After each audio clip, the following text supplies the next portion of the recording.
Esse tema, eu diria que ele é urgente, né? A gente tem uma baixa participação de mulheres na política, tanto na política institucional, ou seja, aquelas que são eleitas, quanto também à frente, né, de organizações, de conselhos, né? E essa baixa participação tem muito a ver com características culturais que a gente tem, né? Um estado muito patriarcal, né? A gente ainda tem a presença muito forte do machismo na sociedade. Por mais que as mulheres tenham conquistado vários direitos, né, sociais, têm entrado cada vez mais no mercado de trabalho e ocupado postos estratégicos, né, nas empresas,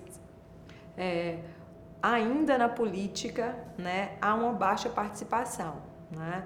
Para você ter uma ideia, a primeira vez que a mulher teve direito ao voto, né, foi a partir de 1932, né? A primeira eleição que elas votaram foi em 1933, né? De lá para cá a gente teve algumas mulheres sendo eleitas, né, mas um número extremamente irrisório, né? Muitas dessas mulheres estavam inclusive nesses cargos por ser de alguma família de políticos ou ter alguma condição diferenciadas, né, dentro da sociedade, né, pertencia a uma classe social mais privilegiada, né?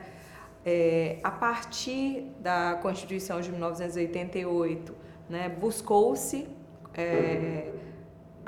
dar visibilidade para esse protagonismo, né, das mulheres e finalmente em 1996 conseguiram aprovar a cota de gênero, né, que é uma cota, não é uma cota para as mulheres, é uma cota de gênero, para garantir que você tenha um equilíbrio ou pelo menos tenha um mínimo de representação de um dos gêneros. Como a mulher sempre teve um espaço, né, de pouca participação na política, acabou que todo mundo fala que é uma cota para as mulheres, né, justamente porque sempre era muito mais difícil a gente completar 30%, né, de candidatas para disputar as eleições do que efetivamente, né, homens.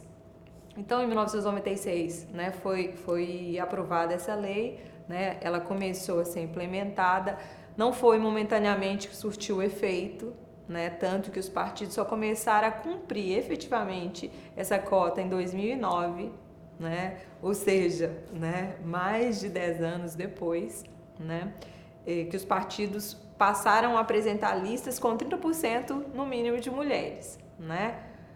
O que não significa que esses 30% seja revertido em 30% de sucesso eleitoral dessas mulheres, né? E aí é que tem muitos desafios que tem a ver com esse empoderamento da mulher e também as condições nas quais as mulheres se deparam, né, no ambiente político, né?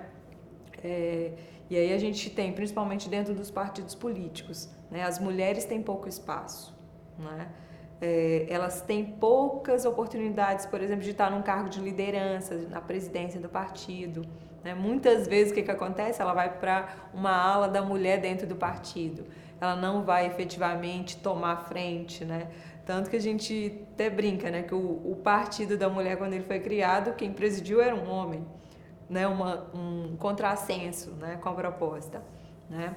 Então, dentro do partido, a mulher sempre foi deixada um pouco de lado, né? Dentro dos partidos, a mulher, mesmo que esteja ali, né, para cumprir essa cota, às vezes ela não tem um espaço adequado para que ela tenha visibilidade, que ela possa se inteirar, né, da política partidária, né, ter uma interação maior, né, com eleitores filiados ao partido, ou seja, consequentemente, ela tem poucas chances, né, de ter um sucesso eleitoral, justamente porque em um ambiente extremamente masculino, acaba ficando muito mais invisibilizada, né? Então, as mulheres, elas precisam criar várias barreiras, né, e se empoderar no sentido de mostrar, né, para as pessoas, não vou falar nem para os homens, que até para as próprias mulheres, que elas também têm condição de discutir política tal como qualquer outra pessoa, né?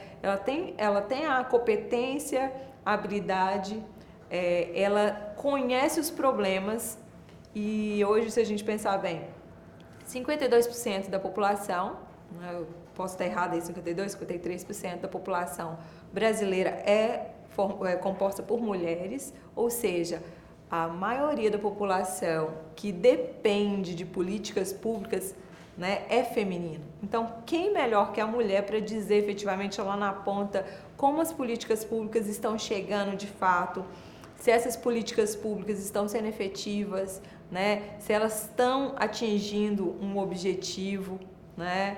Por mais que também a mulher tenha melhorado a sua condição hoje social, né, hoje a maior parte das mulheres, né, é responsável pelo lar, né? Então ela ainda tá ali para cuidar, é a principal responsável pela educação do filho, de fazer esse acompanhamento. Às vezes é só ela, né? De acompanhar, né, os filhos, né, quando vai ao médico, né, quando tem algum problema de saúde. É também, né, aquela pessoa que às vezes depende muito mais do sistema de saúde, até pelas questões fisiológicas da mulher, né, que tem muito mais demandas, né, do que o homem, né? Enfim, né, se a gente pensar várias coisas, né, às vezes é quem define até as questões econômicas, quem define o que vai ser comprado, né, acompanha despesas. Então a mulher, ela é a principal usuária das políticas públicas. Então ela conhece, tem uma sensibilidade ímpar, né, para ter condições de opinar, e não só opinar, né, de decidir na política. E hoje a gente tem essa baixa participação, infelizmente, né? E os partidos, apesar, né, dessa cota, ainda deixam muitas mulheres à margem. Elas têm muito mais dificuldade. E se elas não tiverem esse pulso firme, né, de mostrar o comprometimento, o conhecimento, a competência, ela ainda vai ficar, né, de fora, né, desse universo. Na última eleição, né, houve uma determinação do Tribunal Superior Eleitoral de que os partidos, além de cumprir as cotas, eles deveriam também destinar parte dos recursos do fundo partidário, né, no investimento de candidaturas femininas. Isso aconteceu, né, da primeira vez, né, quando tocou-se no assunto, muitos partidos aí não sabiam muito bem como lidar com a informação, alguns queriam questionar, né, ou seja, por que o recurso destinado a candidaturas femininas, né, já que fala-se tanto em igualdade, né? A gente tem que pensar a igualdade em todos os momentos, né? Igualdade de oportunidade para participar, igualdade também na distribuição de recursos e todas as outras questões que envolvem a disputa política. E aí a gente teve se a gente compara com a eleição anterior, a gente já teve uma melhoria na porcentagem de mulheres eleitas deputadas federais e deputadas estaduais. Ou seja, são incentivos que já estão surtindo um efeito, né? E é muito bom que a gente tenha mais mulheres dentro desses espaços de representação. E é importante também que esses recursos eles sejam fiscalizados adequadamente para que os partidos cumpram efetivamente com relação à destinação dele, né? Ou seja, um investimento realmente em candidaturas femininas e que também contribua não só para uma ou duas candidatas, mas que possa atender o máximo de mulheres ali que fazem parte daquele partido. Outra questão que é muito importante a gente pensar, que às vezes muito se fala que a mulher não se interessa por política, então a mulher, às vezes, ela é cooptada a colocar seu nome na lista ali para completar as cotas. Isso também faz parte dessa construção e da forma como a gente precisa também empoderar as mulheres, né? Que é justamente que ela tenha maior acesso às informações do que significa ter o nome dela numa lista partidária, qual é o papel dela numa competição política, que não é apenas constar, né? Ou estar ali para poder satisfazer uma vontade pessoal de um familiar ou de um político, né? Mas que ela se comprometa, porque a partir do momento que a mulher ela, né, permite que o nome dela seja, né, inserido numa lista partidária, ela tem um compromisso com as pessoas, porque existe um investimento público ali, né? A gente precisa também combater essa ideia, né, de que as mulheres estão ali apenas para completar espaços, né? Então eu acho que o empoderamento ajuda muito nesse sentido também. Quando a gente dá informação para a mulher, ela se empodera mais, ela se compromete mais, né? E aí ela busca também alternativas para poder se inserir melhor na política, né? E isso eu acredito que não tem como muito retroceder. Eu acho que a ideia é essa, é o contrário, as mulheres cada vez mais, né, se apresentarem, não terem qualquer tipo de receio, né, de entrar num debate público, né? Infelizmente, esse mundo machista não vai acabar do dia para a noite, né? Mas a gente também precisa se colocar nesse espaço, né, como um ator político importante que faz diferença, né, em torno de todo esse processo. Então, é muito importante a gente ressaltar, né, o papel a ser desempenhado pelas mulheres, né, como esse empoderamento ele pode acontecer. E a gente também, outro aspecto que a gente pode ressaltar é que existem outros espaços de participação política que não apenas o eleitoral, né? A gente tem vários espaços em que a mulher pode colaborar, né? Dentro de uma associação de bairro, né? Ali nas discussões dos problemas locais que ela está ali ao lado, nos conselhos, e a gente tem Conselho da Saúde, Conselho da Educação, a gente tem os conselhos tutelares, a gente tem muitos espaços, né? Tanto no âmbito municipal quanto no âmbito estadual e federal. Além disso, a gente tem audiências públicas que muitos temas das mulheres são tratados. É importante que as mulheres participem ou que possam discutir junto com lideranças de movimentos, né, de instituições de defesa da mulher, né, e conhecer esses espaços, saber que ali ela tem uma rede de apoio, né, que de alguma maneira contribui também para esse empoderamento, né, porque o machismo é algo que está intrínseco na sociedade, né, inclusive a gente tem muitas mulheres que reproduzem esses pensamentos e práticas machistas, né? Que é justamente isso, de considerar que a política é um espaço exclusivamente masculino, que mulher não deve opinar pela política, ou que mulher tem sempre que esperar a opinião de um homem, né, para decidir, por exemplo, um voto numa eleição, né? Então, a gente precisa educar a sociedade, conscientizar a sociedade, né, de que determinadas práticas são nocivas, né, à igualdade, né? E o que a gente busca quando a gente discute justamente essa igualdade, né, não é a igualdade fisiológica, né? O lugar na política da mulher, né, vai ser ocupado por uma mulher na política, né? Não vai ocupar um lugar de um homem, né? O que vai acontecer é que ela vai ter outro olhar sobre a política. Ela vai ter outras percepções e outras formas de lidar e inclusive outras opiniões sobre aquelas demandas políticas que estão sendo discutidas, né? O que vai impactar a decisão política. E a gente já tem estudos, né, de países que têm uma maior participação de mulher, que mostram que a qualidade, né, dos resultados da política, ele é melhor, né? O grande problema é que o Brasil, assim como outros países da América Latina, né, ainda estão, né, num patamar aí de muito atraso, né? Mas já há estudos e comprovadamente ter mais mulheres na política, né, significa contribuir melhor para o debate, né? E aqui eu não quero dizer que um homem é melhor que mulher ou que mulher é melhor que homem. Não se trata disso, porque se a gente for entrar nesse debate, a gente tem homens, às vezes, que são antiéticos, mas a gente também vai ter mulheres antiéticas, né? A gente precisa combater, no caso, essas situações independente do gênero, né? E quando a gente fala em situações como essa de um contexto eleitoral, né, o que a gente busca? Busca o melhor nome, independente de ser um homem ou ser uma mulher, né? Que sejam pessoas que estejam comprometidas com a política, né? Que tenham projetos que realmente tenham consonância com os problemas que estão ali, né, na sociedade, que precisam de alguma maneira serem sanados, serem resolvidos, né?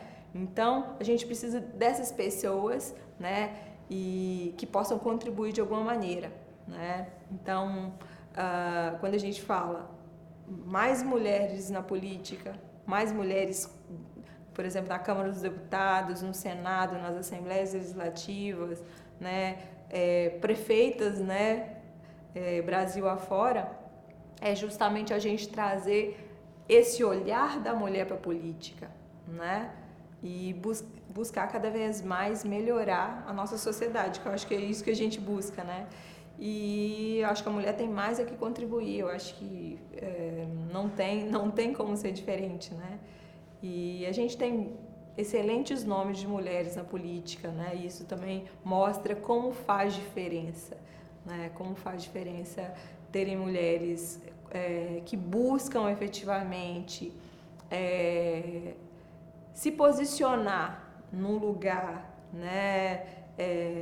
No qual ela compreende os problemas, tem condições de decidir, né, de negociar demandas, de interagir com outras mulheres para saber efetivamente, né, demandas que às vezes não é do universo que ela habita, né, e que possam de alguma maneira reverter isso num resultado positivo da política, né. Em Alagoas, pela primeira vez, a gente tem um número maior de mulheres, né, na Assembleia Legislativa. Se a gente compara com a última legislatura, eram apenas 2 mulheres. Quando a gente olha para o passado, a gente olha nas últimas eleições, né, a gente não podia, acho que sequer era possível fazer uma reunião, né, sobre uma pauta feminina, né, porque não tinha, exatamente, porque não tinha um quórum, né. Hoje você já tem. Então, isso mostra que a gente está mudando, né, que a gente... E se a gente olha, a gente tem um avanço muito grande. A Assembleia já começou a discutir o plano estadual, né, de políticas públicas para as mulheres, né, que é um avanço quando a gente olha, né, a gente faz um diagnóstico da situação, né, das mulheres, não só em Alagoas, mas no Brasil, a gente vê que é um avanço. Alagoas tem se posicionado melhor, né, tem buscado enfrentar esses problemas. A gente recentemente recebeu os dados, né, dos homicídios, né, em relação às mulheres, os feminicídios, né? Em Alagoas a gente teve, né, mais de 44 casos no último ano, né? O que é algo, um tipo de situação que precisa ser revertido, né? A mulher não pode ser morta por ter um comportamento diferente, por pensar diferente, né, por estar numa condição, às vezes, econômica mais privilegiada que um homem, né, ou porque ela está vestindo uma roupa, né, que a outros olhos é considerada inadequada, né. Então, a mulher não, tem que parar, né, de ser vítima, né, desse machismo, né, dessa situação tão devastadora que várias áreas várias áreas de políticas públicas. Na segurança pública a gente já vê esse desfecho bastante trágico, né? Mesmo a gente tendo aprovado, né, a Lei Maria da Penha, né, que também foi um grande marco, né, nas conquistas, nas defesas aí, né, da mulher. Hoje a gente encontra também, às vezes, tem muita gente que fala dos dados com relação as denúncias que são feitas em delegacias com relação contra as mulheres, né? Ou seja, que elas são vítimas de algum tipo de violência, tanto física quanto psicológica, enfim, né? Mas aos poucos as mulheres têm, além de conhecer os caminhos, os canais para poder buscar se proteger, né? Se defender ou buscar alguma ajuda, como ela também tem se sentido cada vez mais segura de fazer essas denúncias, o que é muito bom, porque significa que as mulheres estão se empoderando, né? Elas não estão ficando ali submissas, sendo vítimas da violências e caladas, né? E cada vez mais a gente também tem órgãos de proteção, de movimentos, né, sociais, justamente para proteger a mulher, que é muito importante. Acho que a gente teve alguns momentos que a gente vê realmente esse vai e volta, né? A gente teve um período de governos militares, onde havia muita repressão, então você ali no movimento Diretas criou uma geração muito fechada em discutir problemas abertamente, de chegar com a família e se abrir, discutir temas polêmicos como né, às vezes falar feminismo para muita família é como se fosse um palavrão, né?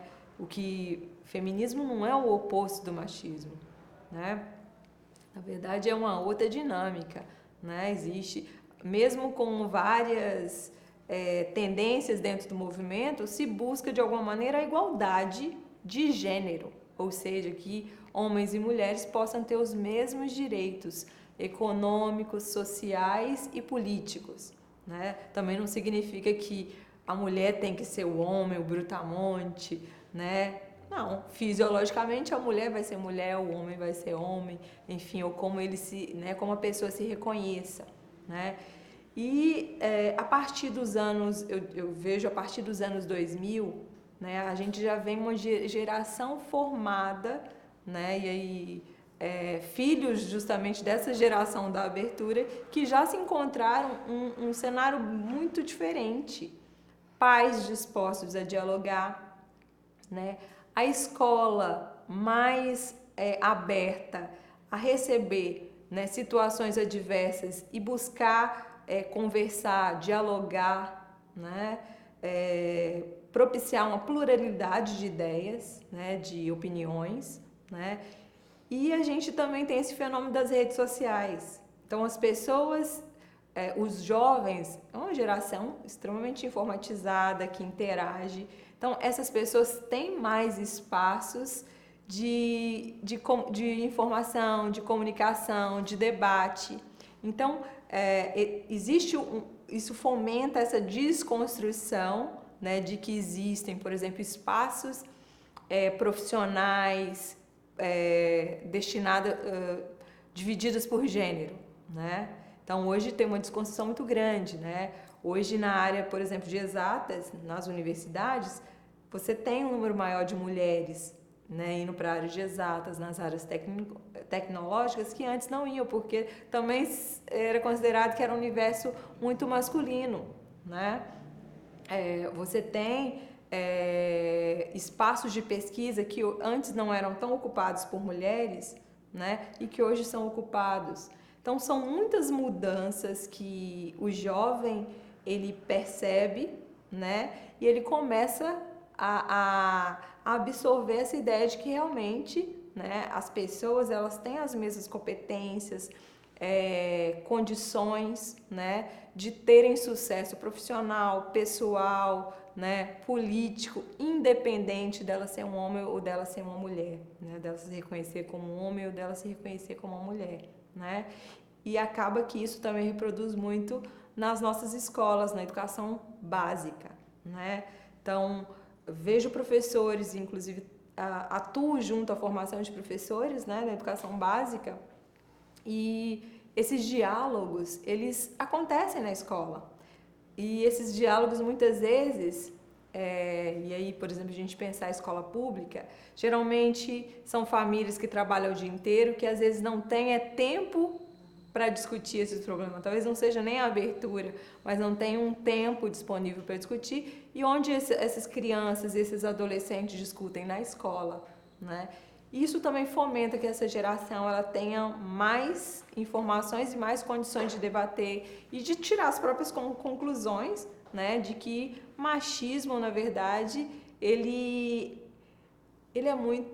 mata muito mais, né, do que efetivamente outras situações, né? Mata não só mulheres, mata sonhos, né? Mata exatamente, mata percepções de mundo, né? Então, eu acredito muito que essa geração, né, possa arrastar e a gente não tenha, por exemplo, novos ciclos, que isso, na verdade, avance. Então, a ideia é que a gente tenha muito mais mulheres na ciência, muito mais mulheres na política, muito mais mulheres em áreas, né, tecnológicas, né, em cargos de direções, né? Então, isso para mim é muito positivo e eu acho que não tem como voltar atrás, né? Daqui para frente a gente não pode, né, retroceder, e a gente também tem que aproveitar os espaços, os canais de comunicação justamente para fomentar isso, né? E seria também uma forma da gente fiscalizar e não permitir retrocessos. Bom, eu gostaria de deixar uma mensagem aqui para todas as mulheres, né? Esse ano é um ano eleitoral, é um ano muito importante, a gente precisa desconstruir, né, a ideia de que política não é um lugar para mulher. Pelo contrário, nós precisamos efetivamente participar de todos os espaços políticos, né? Seja disputando uma eleição, seja apoiando candidaturas de mulheres, né? Sejam incentivando outras mulheres a votarem em mulheres, né? A criar uma rede de apoio que passe, né, por outras situações que não necessariamente a situação eleitoral, né, de fazer o acompanhamento permanente, né, dos mandatos, né, que fortaleça os movimentos sociais, né, as instituições e órgãos de apoio à mulher. É importante que a gente tenha mais mulheres que participem, né, das audiências nas câmaras municipais,